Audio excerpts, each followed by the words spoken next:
Welcome to ഇൻഫിനിറ്റോറ. ഇന്ന് നമുക്ക് എങ്ങനെയാണ് മാലഡു ഈസി ആയിട്ട് ഉണ്ടാക്കാമെന്ന് നോക്കാം. അതിനായിട്ട് ഞാനിവിടെ ഒരു 1.5 കപ്പ് പൊട്ടുകടല എടുത്തിട്ടുണ്ട്. 1.5 കപ്പ് എന്ന് പറയുമ്പോൾ 250 ml കപ്പിൽ 1.5 കപ്പാണ് എടുത്തേക്കുന്നത്.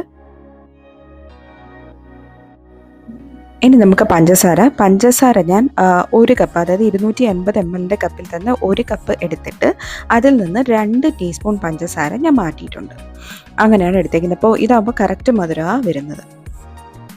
ഇനി നമുക്കിത് കുഴച്ചെടുക്കാനായിട്ട് ആവശ്യത്തിന് നെയ്യാണ് വേണ്ടത്. അപ്പോൾ ഞാൻ എടുത്തിരിക്കുന്നത് 3 ടേബിൾ സ്പൂൺ നെയ്യും 3 ടേബിൾ സ്പൂൺ സൺഫ്ലവർ ഓയിലും കൂടി ചൂടാക്കി മിക്സ് ചെയ്തെടുത്തിരിക്കുവാണ്. ഇതിൻ്റെ അളവ് ഒട്ടും തന്നെ കുറയുകയോ മാറുകയോ ചെയ്യരുത്. ഇപ്പോൾ നമുക്ക് വേണമെങ്കിൽ നെയ്യ് മാത്രമായിട്ട് എടുക്കാം. നെയ്യ് മാത്രമായിട്ട് എടുക്കുമ്പോൾ പെട്ടെന്ന് പൊടിഞ്ഞു പോകും മാലഡു. അതുപോലെ നമ്മൾ ഓയിൽ മാത്രമായിട്ട് എടുക്കുമ്പോഴും അതിനൊരു ടേസ്റ്റ് കിട്ടത്തില്ല. ഇനി നമുക്ക് പൊട്ടുകടല ചെറുതായിട്ടൊന്ന് വറുത്തെടുക്കാം. വറുത്ത് ഒന്ന് കളറ് മാറി നല്ലൊരു മണം വരുമ്പോൾ നമുക്ക് ഓഫ് ചെയ്യാം. എന്നിട്ട് ചെറിയ ചൂടോടുകൂടി, ചെറുതായിട്ട് മതി, ചെറിയ ചൂടോടുകൂടി നമുക്ക് മിക്സിയിലിട്ടിട്ട് നന്നായിട്ടൊന്ന് പൊടിച്ചെടുക്കാം.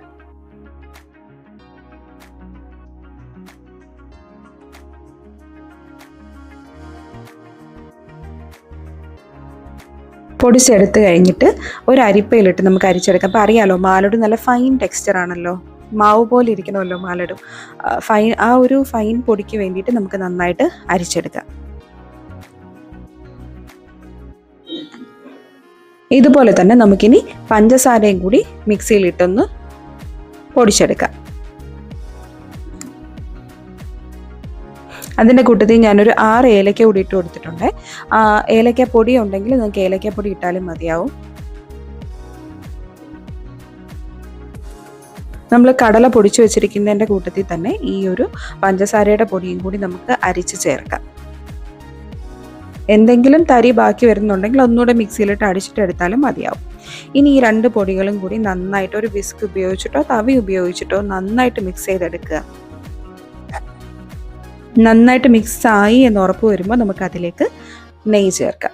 നെയ്യിൻ്റെയും ഓയിലിൻ്റെയും മിക്സ് ചേർത്ത് കൊടുക്കാം. ഞാൻ നേരത്തെ പറഞ്ഞതുപോലെ ചെറിയൊരു ചൂട് വേണം. ഇൻ കേസ് ചൂടാറിപ്പോയെങ്കിൽ ഒന്നുകൂടെ ചൂടാക്കി എടുക്കുക.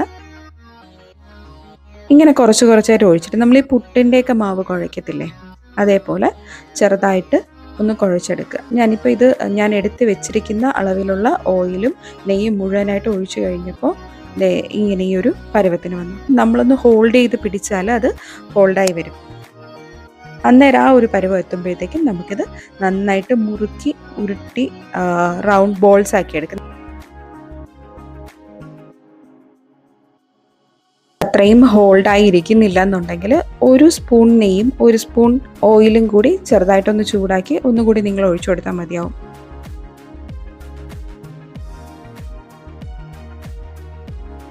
ഈ ഒരു അളവിൽ ഒരു 16-17 മാലഡു ഒക്കെ നമുക്ക് ഉണ്ടാക്കാൻ പറ്റും. പെട്ടെന്ന് ഒരു സ്വീറ്റ് ക്രേവിങ്സ് ഒക്കെ വന്നാൽ നമുക്ക് പെട്ടെന്ന് ഇത് ഉണ്ടാക്കിയെടുക്കാം.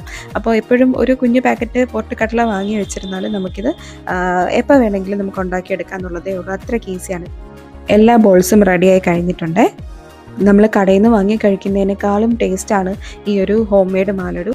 ഇഷ്ടപ്പെട്ടെങ്കിൽ ലൈക്ക് ചെയ്യുക, സബ്സ്ക്രൈബ് ചെയ്യുക. Thank you for watching and bye bye until next video.